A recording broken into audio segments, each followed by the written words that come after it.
Many thanks for staying with us. It's still Politics HQ on New Central Television. Now, President Bola Ahmed Tinubu has conferred national honors and granted a full state pardon to Ken Saro-Wiwa and 8 other members of the Ogoni Nine, nearly 3 decades after the execution under the military regime of General Sani Abacha.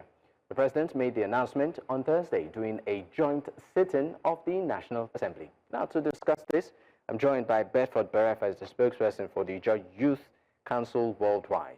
He joins virtually from Bayelsa State. Thank you for your time, Bedford. Now, thank you for having me. All right, just, as regards the pardon that Mr. President did, bestow on Ken Saro-Wiwa, as the spokesperson for the Youth Council Worldwide, how do you react to this? Well, for me, the Ken Saro-Wiwa and the other 9 or the other 8 deserves an apology from the Nigerian states. And it's beyond pardon. Why are they pardoning them? On what grounds? What offense did they commit that they are pardoning them? That they agitated for their right, and they did that without any form of violence, and Nigerian government executes them. And you're telling me that you're pardoning them for what? On what grounds are they being pardoned? On what grounds? They Nigerian government should apologize to Ken Saro-Wiwa and the rest. And mind you, the issues of this agitation, it transcends beyond Ken Saro-Wiwa and the other 8, Ogoni persons. There are other Nigerians, there are other Bayelsa, there are other Niger Delta sons and daughters, people like Dr. Felix Tuodolo and people like Isaac Oswaka and the rest. All these are persons that were part of all of this process at that time. So the Nigerian government should apologize to them rather than saying pardon. There was no offense in the first place. They exercised their democratic franchise and they were executed for that. Nigerian government owed them an apology. Nigerian government should apologize and do the needful, to the families of Ken Saro-Wiwa, the Ogoni Nine, and the entire Niger Delta, as it were. Well, good thing that the Ogoni cleanup is ongoing by IPREP, that should be extended to the entire Niger Delta state. That is the way to go, rather than saying they are pardoning them. Pardon them for what? What offense they commit? For us as the people, they never committed an offense. They were offended by Nigeria. Nigeria government offended them, and Nigeria government should, plea for pardon rather the other way around. All right. I mean, you said that pardoning is maybe I should use your words loosely, inappropriate, in this context. That instead it should be an apology.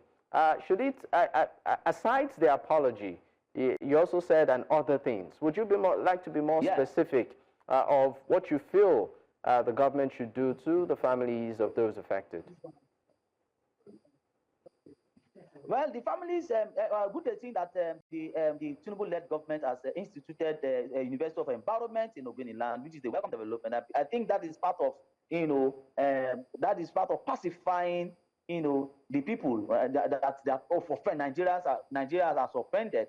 The institution of that university is a welcome development. They should institutionalize Ken Saro-Wiwa and make him a case study, by providing adequate jobs for the Niger Delta, because the man, he agitated for a clean environment for the Niger Delta, and that should be the reality. The moment pollution, gas flare should be stopped immediately, and excessive pollutions, by oil multinationals must be ameliorated. That is the way, to say a better sorry to the people, to Ken Saro-Wiwa and the rest of Ogoni Nine that fought effectively, non-violently, for clean environment in the Niger Delta. All right, Bedford, before I allow you go, yesterday Nigeria celebrated the 26th uninterrupted democratic, dispensation in the country.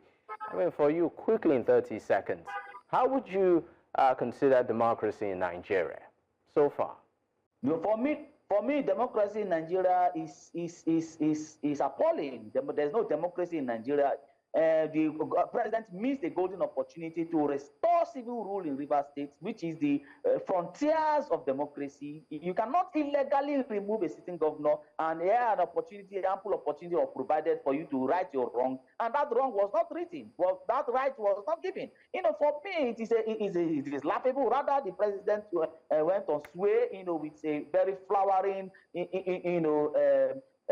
empowering languages, rather was making mockery of opposition parties, which is, for me, it is laughable, and it is nothing to write home about. If the government of the day is serious about democracy, they should restore Governor Fubara and every other constitutional practices in Rivers State. That is what democracy is all about, and that is what we expect the presidency to do, rather than speaking to the gallery and telling us what not. You don't need to tell us about the internet, because Nigerians are already abreast with the internet. Nigeria are already abreast with the resources of the internet, and that will benefit them.